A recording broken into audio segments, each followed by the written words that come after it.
अस्सलाम वालेकुम, मैं हूँ डॉक्टर सईद शेख फिजियोथेरेपिस्ट। इस उम्मीद के साथ कि आप सब खैर खैरियत से होंगे। आज हमारे पास केस है ये स्ट्रोक का। फ़ालिज में इनका जो एरिया जो इन्वॉल्व है वो है ब्रोकास एरिया। ब्रोकास एरिया जो हमारी स्पीच को कंट्रोल कर रहा होता है और इसके साथ-साथ इनका सेरिब्रम भी इन्वॉल्व है, जिससे इनका बैलेंस और कोऑर्डिनेशन जो है वो काफ़ी डिस्टर्ब हुआ है। अब इनकी सबसे पहले हमारे पास जो स्ट्रोक का केस आते हैं, मसल की पावर, बल, टोन, रिफ्लेक्सेस ये सब चेक करते हैं कि कितनी पावर्स हैं, बल कैसा है और टोन कैसी, रिफ्लेक्स कैसे हैं। बाबा हाथ को ऊपर उठाइएगा, हाथ ऊपर उठाएं, बंद कीजिए इसको, बंद करें, जोर से मुट्ठी बंद करें, मुट्ठी बंद करें, पाँव ऊपर उठाइए, फिर दोबारा से पाँव मोड़िए, आगे धक्का दें, इसको ऊपर उठाइए, फिर मोड़ें, फिर दोबारा से लेकर आइए, हाथ ऊपर उठाइए, हाथ ऊपर उठाएं।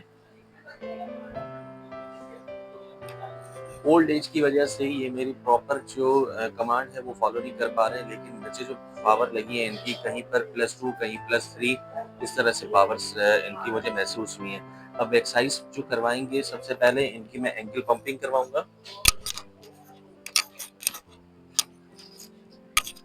एंकल पंपिंग के बाद आप जो है वो नी फ्लेक्शन, एक्सटेंशन, इसके साथ साथ आप जो है वो कंबाइन मूवमेंट भी करवा सकते हैं। लेकिन ऐसे अफराद जो घर पर परेशान होते हैं कि हम जो है घर पर किस तरीके से एक्सरसाइज करवाएं, तो आप देख सकते हैं हर एक स्टेप को अच्छे तरीके से फॉलो कीजिए। 15 टू 20 टाइम्स ये जो है रिपीटिशन के साथ आप ये सारी एक्सरसाइज करवाएंगे। इसके बाद स्ट्रेट लेग रेस, जिसको हम SLR कहते हैं। स्ट्रोक का जब भी केस होता है तो काफ़ी पेशेंट जो है हमारे वो साइड हो जाते हैं और नाउम्मीदी की तरफ चले जाते हैं कि कब पता नहीं, मालूम नहीं हम सही होंगे कि नहीं होंगे। स्टार्ट के जो 3 मंथ होते हैं वो बहुत इंपॉर्टेंट होते हैं। अगर आपने 3 मंथ में अच्छी फिजियोथेरेपी करवाई, अच्छी रिहैबिलिटेशन करवाई, तो उससे ये फ़ायदा होता है कि इनकी जो रिकवरी प्रोसीजर है वो काफ़ी, रिकवरी प्रोसेस अच्छा हो जाता है। ये देखिए मैं कंबाइन मूवमेंट्स करवा रहा हूँ, इसको हम PNF टेक्निक कहते हैं। इसमें D1 flexion, D2 extension, D1 extension, D2 extension, ये सारे प्रोसेस आप करवाते हैं। लेकिन डिपेंड करता है कि टोन कहाँ की ज़्यादा है। तो ये जो PNF technique D1 D2 pattern apply किया जाता है, एक तो ये कंबाइन मूवमेंट के लिए किया जाता है, दूसरा इनहिबिशन मेथड किया जाता है। इनहिबिशन मेथड क्या होता है, जिसमें आप देखते हैं कि पेशेंट की टोन एक जगह से ज़्यादा हो रही है। अब जैसे अपर लिम्ब के फ्लेक्सर्स, लोअर लिम्ब के एक्सटेंसर्स ये इन्वॉल्व होते हैं। ये देखिए यहाँ पर जब मैं लेकर आऊँगा तो इनके जो एंकल फ्लेक्स होगा, हिप जो है वो एबडक्शन में होगा। इसके अलावा आप जो है रोटेशन और फिर इनके देखें, और फिर जब मैं वापस लेकर आऊँगा प्लांटर फ्लेक्शन, बिल्कुल जो है लोअर लिम्ब एक्सटेंशन पैटर्न होगा और हिप जो है वो एबडक्टेड होगा। ठीक है, सिंपल सिंपल इस वजह से सिखा रहा हूँ कि जो घर पर जो लोग हैं अब उनको तो ये चीजें समझ में नहीं आएंगी।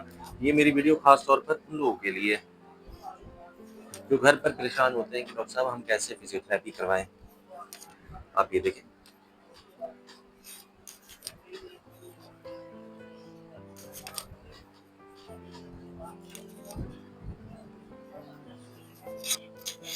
अच्छा इसके बाद जो है मैं इनकी ब्रिजिंग करवाऊंगा। ब्रिजिंग किस तरीके से करवाते हैं, कमर ऊपर उठाइए, कमर ऊपर उठाएं, ऊपर उठाइए, कमर कमर कमर ऊपर उठाएं, यहाँ से बाबा, यहाँ से। ओल्ड एज है, बातों को समझ नहीं पा रहे हैं, जिसकी वजह से मुझे इनको खुद जो है वो एक्टिव असिस्टेड ये सारी चीजें करवानी होंगी। फिर वापस नीचे रखें, ऊपर उठाइए, ऊपर, फिर दोबारा से ऊपर उठाएं। ठीक है, ये देखिए दोनों पाँव इस तरीके से खोलेंगे, फिर वापस।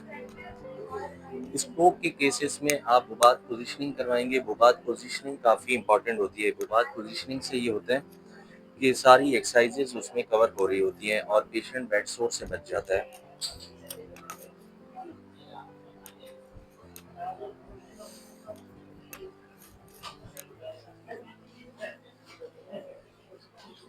और ये इस तरीके से आप जो है वो ट्रंक की मूवमेंट करवाएंगे।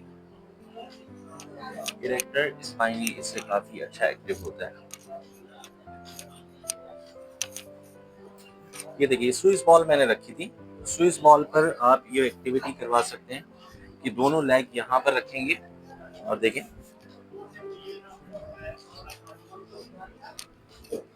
स्विस बॉल पर हम डिफरेंट टाइप की एक्टिविटीज करवाते हैं, जिसमें एक तो ये मूवमेंट करवाएंगे, इसके अलावा आप जो है वो बैक मसल्स को स्ट्रॉन्ग करने के लिए बैक इसके ऊपर रखकर करवाएंगे ताकि पेशेंट जो है वो स्टूप पोस्चर की तरफ ना जाए।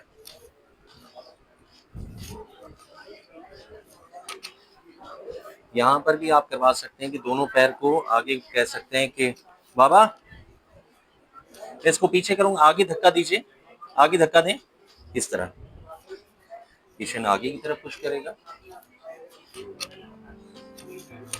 ये कुछ ऐसी एक्सरसाइजेस हैं जिनको आप घर पर आसानी कर सकते हैं। स्विस बॉल है, स्विस बॉल मार्केट से आसानी से मिल सकती है आपको और इससे आप इनका पोस्चर भी करेक्ट कर सकते हैं।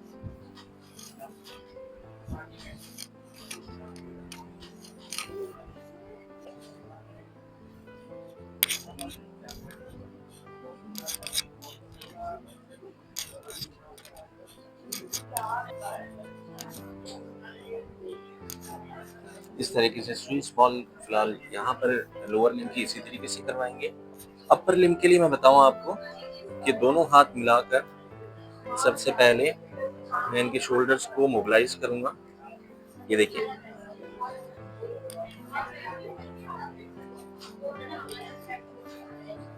क्योंकि इनके स्पीच एरिया इन्वॉल्व है, स्पीच के लिए आप डिफरेंट एक्सरसाइजेस करवा सकते हैं, जिसमें टंग की एक्सरसाइज करवाएंगे, जबान की एक्सरसाइज।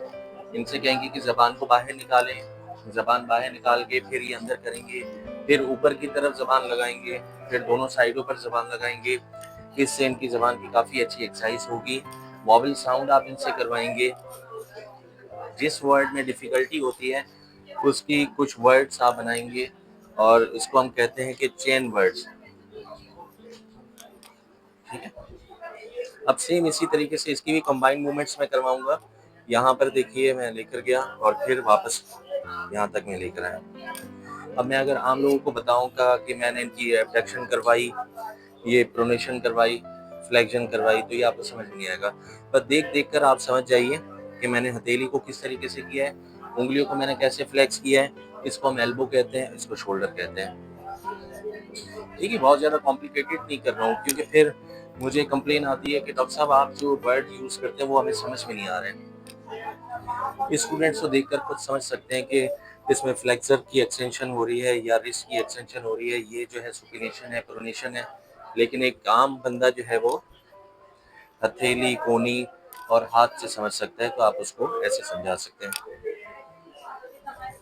फिर यहाँ पर रखकर हाथ को इधर लेकर जाऊंगा मैं, ये एक्सटेंशन पैटर्न होगा।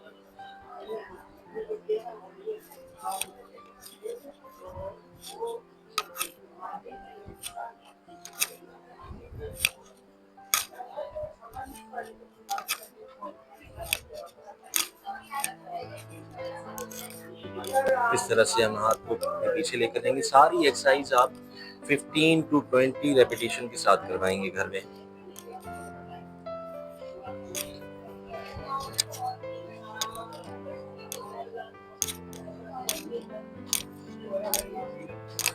ब्लड प्रेशर में खास तौर पर ग़िज़ा का ख्याल रखा जाता है। नमक का इस्तेमाल कम कीजिए। कोलेस्ट्रॉल लेवल अपना जो है वो LDL लेवल, खास तौर पर एक होता है HDL लेवल, दूसरा होता है LDL लेवल। LDL लेवल जो होता है वो बैड कोलेस्ट्रॉल होता है, उसमें आपको एहतियात करनी होती है, उसका लेवल मेंटेन करना होता है।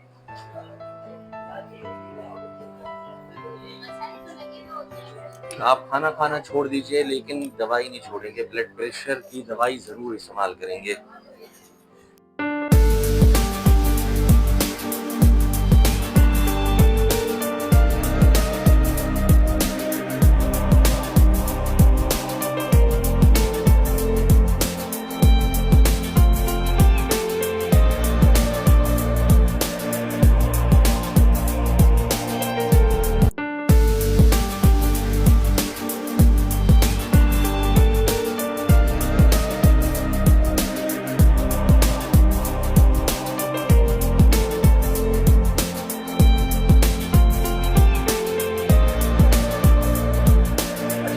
अपर लिम्ब, लोअर लिम्ब की आपने एक्सरसाइज देखी, कुछ बेसिक एक्सरसाइजेस मैंने करवाई। उसके बाद आप जो है इनके जो है वो वॉवल साउंड, जैसे मैंने आपको बताया था, वॉवल्स पे कंटिन्यू फोकस करेंगे। आप मेरी तरफ देखिए, बोले, ये देखें, बोले आ, बोले आ बोले आ। हाँ, ये देखिए, जैसे मैं कर रहा हूँ ना, बोले आ, बोले आ। जबान दिखाइए, जबान दिखाएं, जबान दिखाएं, जबान बाहर निकालें, जबान बाहर निकालिए, बाहर निकालें, बोले आ। इस तरह की सिचुएशन में जब पेशेंट कमांड फॉलो ना करे तो उसमें आप सिर्फ फिर फेशियल एक्सरसाइजेस करवाइए। कम से कम फेशियल एक्सरसाइजेस करवाने से ये फायदा होगा कि इनके मसल्स एक्टिवेट होंगे। लेकिन आप जो है इसको टंग डिप्रेसर से भी कर सकते हैं।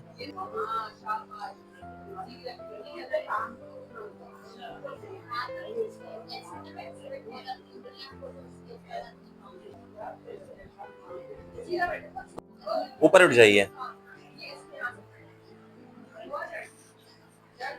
उठ के खड़े हो जाए, खड़े हो जाए, खड़े हो जाए, खड़े हो जाइए।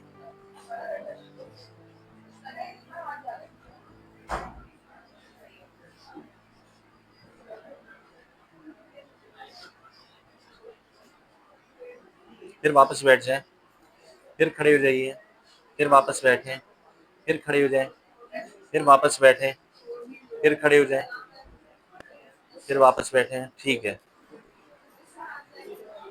आ जाइए, आ जाए, आ जाए।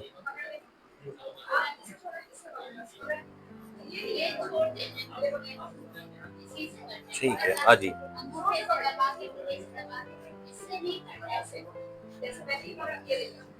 वॉक का जैसे आपने पैटर्न देखा, वॉक काफी बेहतर है, लेकिन स्लो, क्योंकि एज इनकी ज्यादा है तो इस वजह से स्लो है। बाकी वॉइस में, स्पीच थेरेपी में ये कम हमारे साथ जो है वो स्पीच थेरेपी में ये हमारे साथ कॉपरेट नहीं कर रहे हैं। एज की वजह से इनको सुनने में भी मसला होता है। लेकिन मैं दोबारा से कोशिश करता हूँ, बोले आ दिखाएं, आ बोले आ, बोले आ। तरीके से ये वाली एक्सरसाइज आप करवा सकते हैं, इनसे वॉवल साउंड करवा सकते हैं और टंग डिप्रेसर से इनकी टंग की एक्सरसाइजेस करवा सकते हैं। ठीक है, स्पीच थेरेपी में क्योंकि मेरी कमांड को फॉलो नहीं कर पा रहे तो इससे ज्यादा हम कुछ नहीं कर सकते हैं। बहुत बहुत शुक्रिया। मैं समझता हूँ कि ये बेसिक एक्सरसाइज आप डे 1 से मैंने जैसे इनकी स्टार्ट की, आप घर पर खुद से भी कर सकते हैं। और उम्मीद करता हूँ ये सेशन आपको अच्छा लगा होगा। मेरे चैनल को लाइक करें, शेयर करें, सब्सक्राइब करें। अल्लाह हाफिज।